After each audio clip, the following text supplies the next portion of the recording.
Don't sweat saving $1 million. How to save less and still retire comfortably. The thought of saving $1.5 million, what Americans think they need to retire comfortably, is daunting, but what if you could focus on just the first $100,000? That's the advice from the late Charlie Munger, famous billionaire vice chairman and right-hand man of Warren Buffett at Berkshire Hathaway. The hard part of the process for most people is the first $100,000, Munger conceded at Berkshire Hathaway's 1998 annual meeting. If you have a standing start at zero, getting together $100,000 is a long struggle for most people. But once people achieve that milestone, they can breathe a little easier. The reason lies in compound interest, or what Albert Einstein is said to have called the eighth wonder of the world, finance experts said.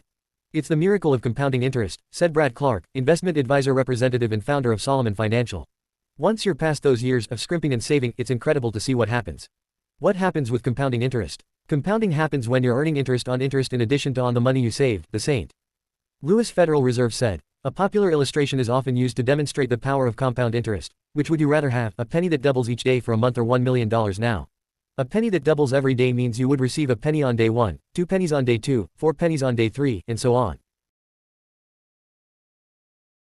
Uvalde police officer acquitted in deadly 2022 Texas school shooting. Corpus Christi, Texas. A Texas jury acquitted a former police officer of all criminal child endangerment charges on Wednesday, January 21, stemming from his role in the botched law enforcement response to the deadly 2022 school shooting. On May 24, 2022, Adrian Gonzalez was one of the first officers to arrive at Robb Elementary School in Uvalde, Texas, after the shooter.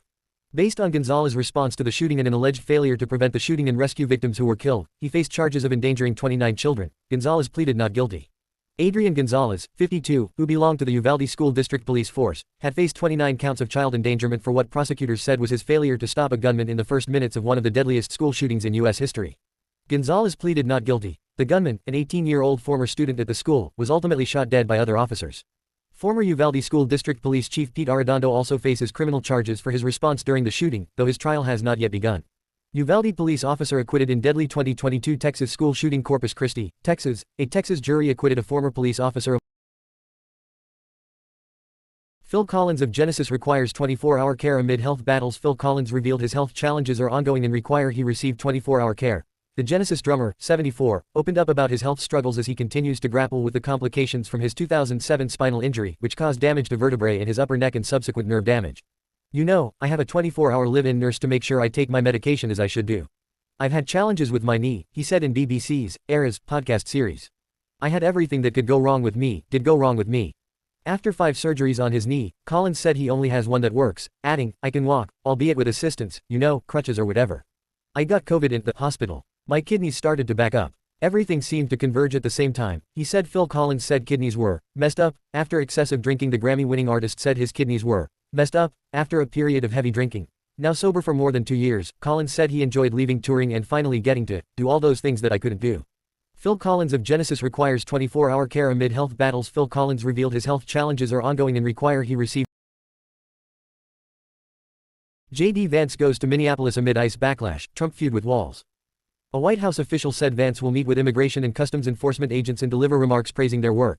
Minnesota's political pressure cooker could get turned up to an even higher temperature when Vice President J.D. Vance lands in Minneapolis on Jan.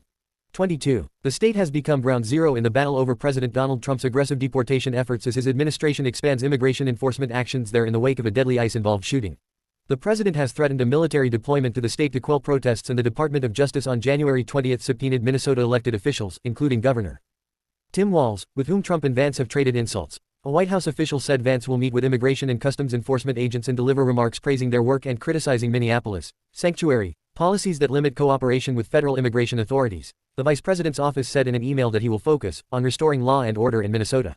Vance has been one of the Trump administration's loudest voices in defending ICE and condemning the backlash to federal immigration enforcement actions, and his trip is another sign that the administration is prepared to keep pushing hard on the issue. Trump doesn't back